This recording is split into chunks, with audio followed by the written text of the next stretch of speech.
Architectural Heritage Board special call meeting, October 28, 2022 at about 9:33 a.m., somewhere in that vicinity. Do we have city council available this morning? No, we do not. Please reflect in the minutes. First order is approval of the minutes from July the 20th.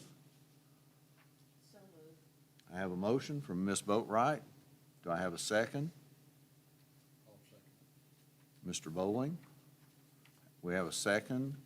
Any further discussion on the minutes? All in favor? Aye. None opposed? Show appropriately. And the next thing is, you want to lead out with this, Joni, or want me to, is the item number 3, certificate of appropriateness hearing for 151 North 3rd Street. Sure, I think that, sir, if you'd like to step up and tell us what you'd like to do, and you all have my report there that reflects my recommendations.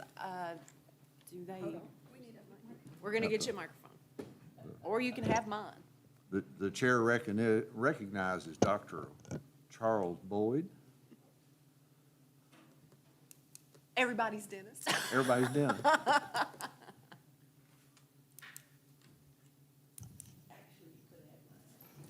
I was going to loan mine. Is this on? Can you guys hear me? Yeah. We can, sir. Okay. Tell us what you want to do. I just want to put solar panels on the roof of my dental office. I worked with a company out of Lexington who helped me put together a proposal, and I talked with Joni a little bit to see what the guidelines were from the Architectural Heritage Board's perspective. And fortunately, my building faces east, and it's more efficient, slightly more efficient for them to put them on the western-facing side of the roof. So they really won't be that visible from the road, which is kind of a win-win. And it saves me a little bit on my electric bill. It's clean, renewable energy, and I'm in a position where I can make a long-term investment in my building, so it seemed like a no-brainer. And I wanted to go forward with it with your all's permission. I'll solicit your recommendations or thoughts on our ordinances. This is, I think, the first time this has appeared before us, so we want to just make sure we get it right. Well, we certainly want to make sure that we have clean, renewable energy introduced in historic buildings as often as possible, because we all know they're expensive to operate. And as we move them into the 21st century, this is something we're probably going to see again. Our guidelines are pretty specific about where the placement is. I think Dr. Boyd has made that. They are not really visible from the front facade of the building. They're on the rear facade of that building.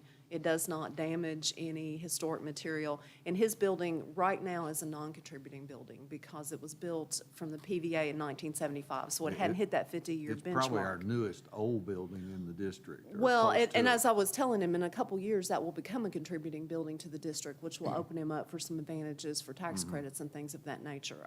But even if it was a contributing building, I would still recommend that you approve it without conditions. It does not harm the building in any way. The way he's placed it is in compliance with our guidelines. And the findings of facts are they're mounted, the roof-mounted addition will be located on a less visible rear of the gable roof. The solar panels are removable and therefore reversible. And although the building is sympathetic, it is non-contributing to the district, so I recommend approval without conditions. Okay. I'm going to move that we honor Dr. Boyd's request. I have a motion to approve the motion as stated by Ms. House. We'll second that motion. I have a second. Any further discussion? Any other questions, folks? No? All right. We're good to All in go. favor? Aye. Any opposed? Thank you and congratulations, sir. Sorry to make you go through this hoop, but That's this was the okay. easy one, right? That's okay. I appreciate you all. Thank you so much. We'll get your COA to you. You can either pick it up or we'll put it in the mail. It's the certificate of appropriateness. So what would you prefer? Just stick it in the mail Stick it to in you? the mail, that's Okay, we'll do that. Thank you. Just leave this here. You can. Thank you, sir. See you in the neighborhood. All right, take care.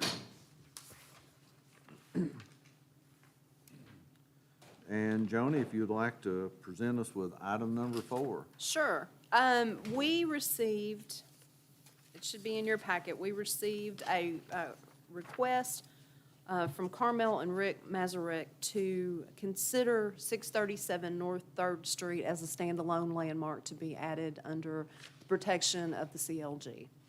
I visited with them a couple times, went to the interior of the house, the exterior of the house. I have prepared a report for you, and I've also done a survey to turn into the Kentucky Heritage Council. Our ordinance says that we can add standalone landmarks as long as they meet a specific set of criteria. There are 5 criteria. Currently, this building meets 2. Allen's addition was one of the early suburban additions to Danville, and that really reflects the expansion of Danville in its suburbs. Around the turn of the century, there was a movement to come away from the city center and then move families out into the suburbs. And this is a clearly that's what happened here. So that really does add to our cultural understanding of the city of Danville and as it expanded. Secondly, that's Edna Tolliver's house. She was born and raised there. That was in her family from, I think, about 1908. I believe that the house was probably built in 1897. They ended up with it in 1908. Ms. Tolliver is a respected member of the community, obviously, educator here and principal, and probably put lots of our kids and grandkids through school. So she is a noted historic figure here. We have an elementary school, Maple Elementary was named after her. So obviously the community recognizes her as an important local figure. And I would suggest she's probably also a state-recognized figure, being a female educator and a female principal when she was.